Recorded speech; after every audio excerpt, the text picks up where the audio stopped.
Hey everyone, it's LaDon. Hope you're doing well. Wanted to make a really quick video. I'm so excited actually to do this video because I was kind of in the same boat and I had the same questions. And I received an email by Slimveer today asking me, um, how she should go. She knows she wants to go natural, but she wasn't sure like what the next steps are, like what she should do in order to go natural. So instead of typing an email response back to her, I thought I would do a video because I thought, you know what, this is something that can probably be helpful to other people and maybe, others have also wondered about. So this video is going to be based upon my experience having transitioned natural and also my daughter's experience transitioning to natural. So this is kind of what we have learned. So again, the first question was, how do I go natural? What do I do? Very easy to go natural. First of all, what is natural, right? Natural is transitioning to natural is basically making the decision that you do not want to clinically straighten or treat your hair. That includes perms or relaxers. It includes texturizers and anything that is a chemical treatment that impacts the natural state of your hair, the natural curl of your hair, and changing that natural curl of your hair to something else. Okay? So even if it's a texturizer, you're not natural. It's a chemical that you're putting on your hair that is actually changing your curl pattern. Okay? So that's what it means to be natural. Um, how do I go to natural? How do I transition to natural? Well, there are a couple of ways. You basically have two choices. You can either decide to big chop, which is where you cut all that hair off down to like your new growth, maybe down to a quarter of an inch, or sometimes it's, like a fade, depending upon, when your last relaxer was. Or you can opt to transition to natural. I have done both in the past. Um, and I will say I really enjoyed big chopping. I loved wearing my hair really short, and I wore it that way for about 7 years. That definitely has its benefits. You don't have to do a lot of maintenance to your hair. You you basically just moisturize the hair that is on your head and keep your scalp clean, and you're basically done. It is super low maintenance. Then you can also transition to natural, which is what I did most recently. My daughter did it with me. We both transitioned over the course of 15 months. Okay, and to transition to natural means you stop relaxing your hair. You just up one day decide, I'm not relaxing my hair anymore.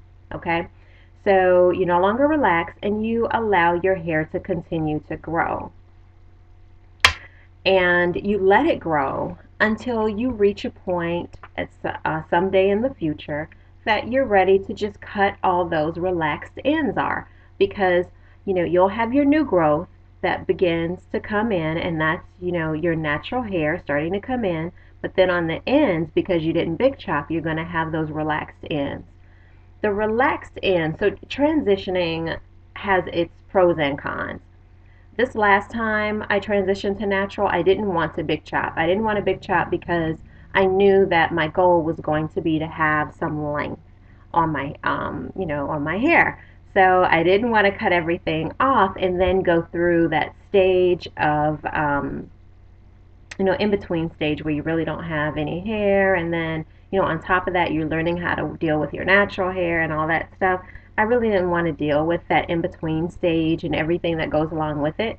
So I decided to transition. That way I was able to keep my length and allow my natural hair to grow out. Now, in transitioning, there are a couple of things you can do.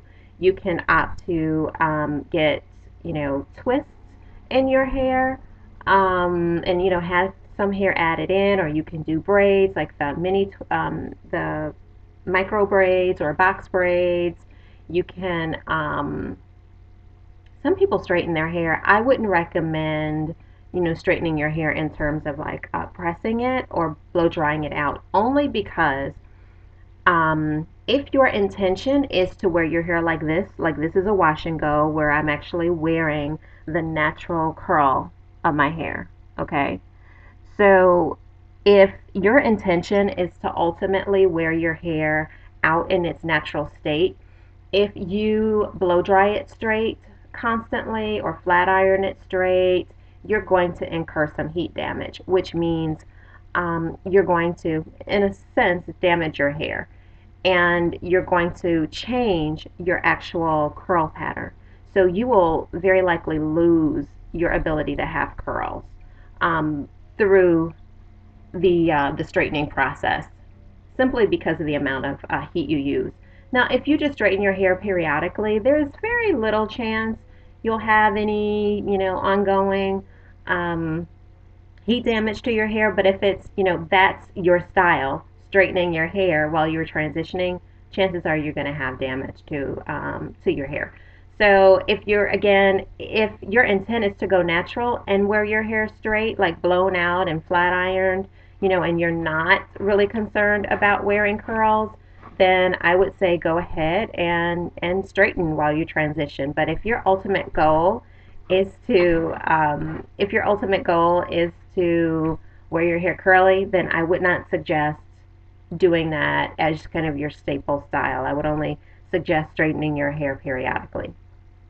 Um, Other things you can do, which is what I did and my daughter did when we transitioned, was we did styles, explored styles like the Bantu knot out, twist, and I didn't do twist outs very often, but I did do twist and curls, braid and curls, and then the Bantu knot out. And that was absolutely wonderful because that allowed me to develop a technique for twisting and braiding my hair and working with it as if it were natural while I went through my transitioning phase. So when I did decide to cut my hair off, I felt pretty confident that I could take care of it because I had been operating as if it was natural all that time, right? So you have a few options in terms of how you choose to transition. How long should you transition? You can transition for as long or as short of a time as you want. It is completely up to you. There are some women who have transitioned for years. I ran into a woman who was in her third year of transitioning. And, then with, my daughter and I, we opted to transition for, the 15 months. Some women opt to just do it for, 2 or 3 months, and then they just decide to big chop, or 6 months. So it really is, there's no rule, there's no right or wrong in terms of how long you should transition to natural. Completely up to you. When you feel it's right, the right time, you will know it's the right time, and then just go ahead and cut those relaxed ends off. All right, so how do I prepare to go natural? What do I do?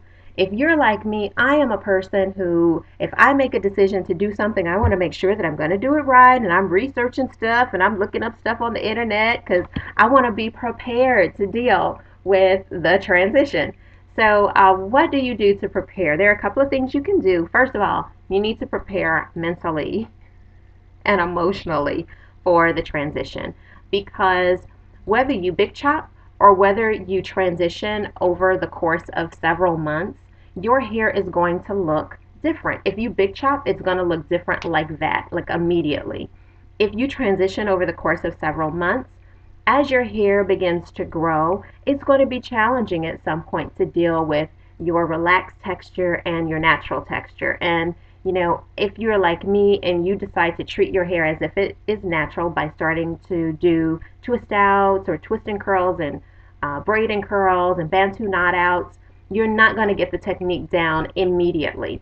So, you don't want to feel defeated as a part of that process or, feel completely shocked as if you're lost when big chop or when you're so that when you're in that valley moment you want to mentally prepare to know that okay, I'm just having this moment for a minute and then I'm going to have another minute and it's going to be okay.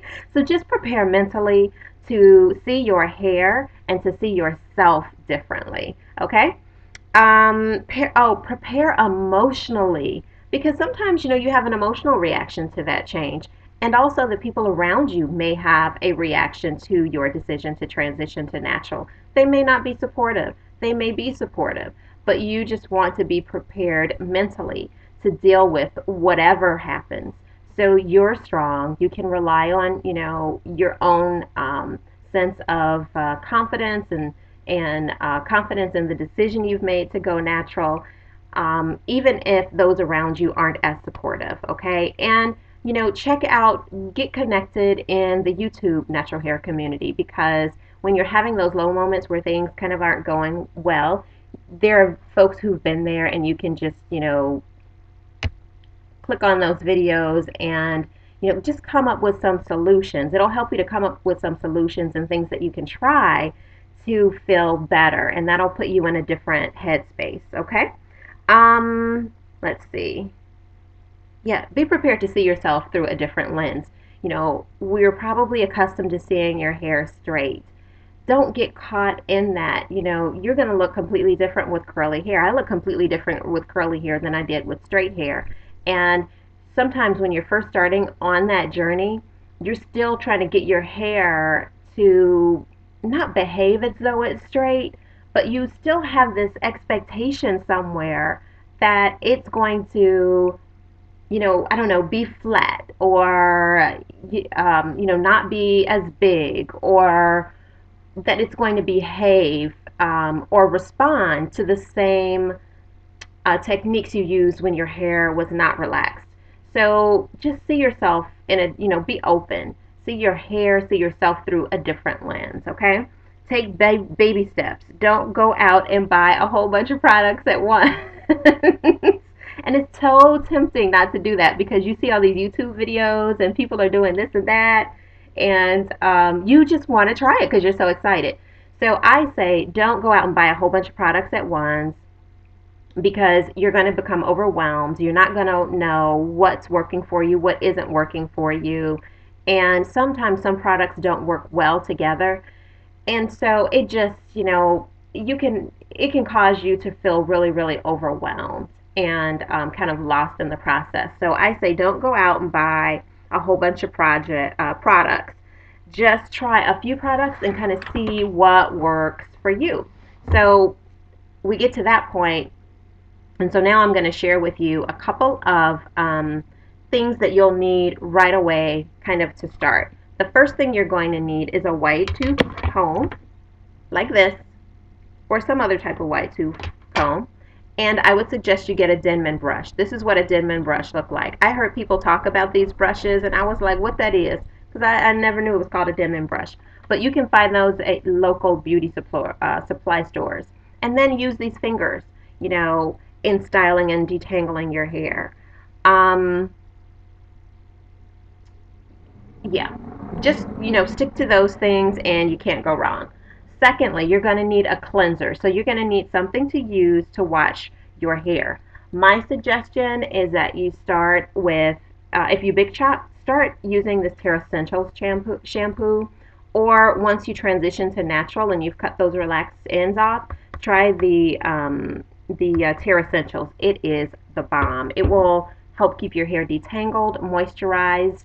You'll have to condition less often. It is awesome. If you decide to transition, I would suggest using the shampoo you currently are using until you get, a nice amount of length of new growth. I would say several inches of new growth. And then start transitioning to a product like Diva Curl's Low Poo shampoo. It has much fewer. I don't think that has any like silicones in it. But it's low on detergents and things that are just kind of harmful and drying to your hair. So I definitely suggest that you move on to that. All right, so I have 4 other steps for transitioning. I'm going to end this video because I'm almost at 15 minutes already. I can't believe it. But I'm going to do part 2 and let you know what conditioners, moisturizers, sealants, and stylers you should look for. All right, see you soon.